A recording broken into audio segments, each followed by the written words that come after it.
about in those that had market-creating strategic moves? Is there a difference between those that succeeded and those that attempted but failed? So we had two sets of control groups. First, it had to be that there was a difference between market competing and market creating, which we confirmed. There is a difference in how companies approach strategy.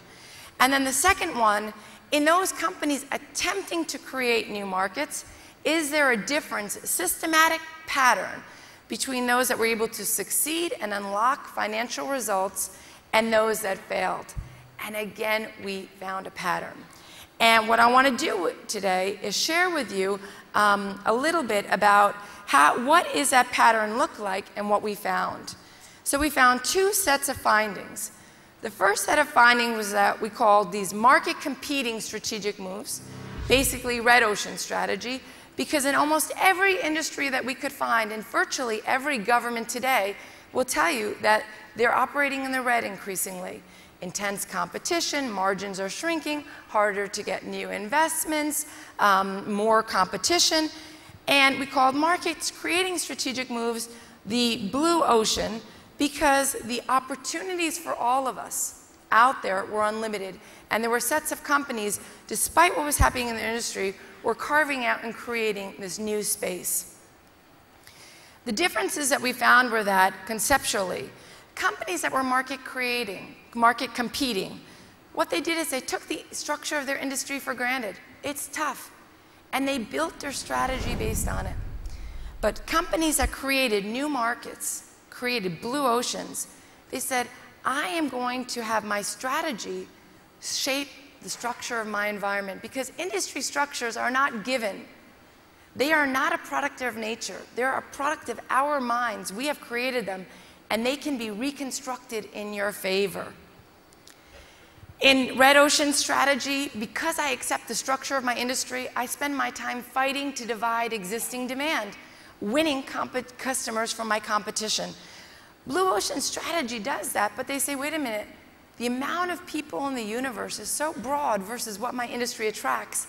How can I create new demand to grow my industry?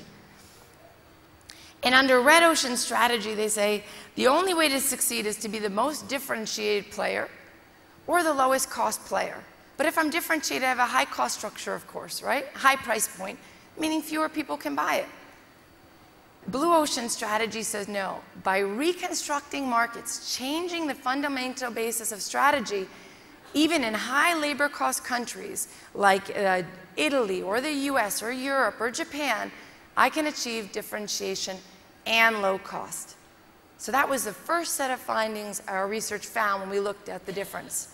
The second set of findings we found, and why we called it blue ocean strategy and not blue ocean marketing, was that a strategy to be sustainable, we found, and to be not imitated. Many people come to us and they say, blue ocean strategy, great idea, but you know, it should be imitated very fast. But look at Cirque du Soleil today. Over 20 years later, still people find a tough time to imitate what they're doing. And the question is because blue ocean strategy is about the alignment of the value proposition. That makes buyers win. Profit proposition, which is how the company wins and earns money, and people, motivating the people and the partners I have to work for me. Now, of course, under red ocean strategy, they need alignment as well, but they try to align those three propositions to be either differentiated or low cost. But blue ocean strategy says, we're going to align those three, but to achieve differentiation and low cost, so our exports have value around the world, and so we retain our import and our local domestic markets as well. If you look at the video game industry, I just mentioned it, a bloody red industry, very tough competitors. You've got Sony, you've got Microsoft, and then Nintendo comes with a Wii and it creates a blue ocean. Has both the most differentiated profile out there, lowest cost structure, even though it's being produced in Japan and the United States, and at the same time pulled in senior citizens as users. Kids that used to only like to do sports, they became users of it, and it grew demand for the whole industry as well. In the outdoor advertising industry, these when you're on the highway, you see these panels that go up advertising for something or whatever. Very red ocean, very small, very unattractive, relatively unprofitable advertising part of the industry. And yet JCDecaux, the French company, comes out, creates a blue ocean, and dominates in turn creating outdoor advertising through outdoor furniture in almost all the major cities of the world. And it's what you see when you're sitting on bus stations or stops or the metro stops or in airports.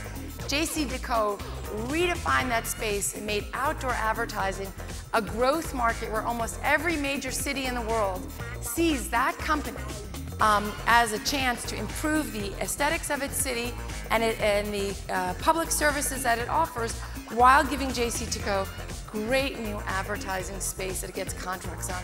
Again, a red ocean, small industry, JCDecaux redefines it.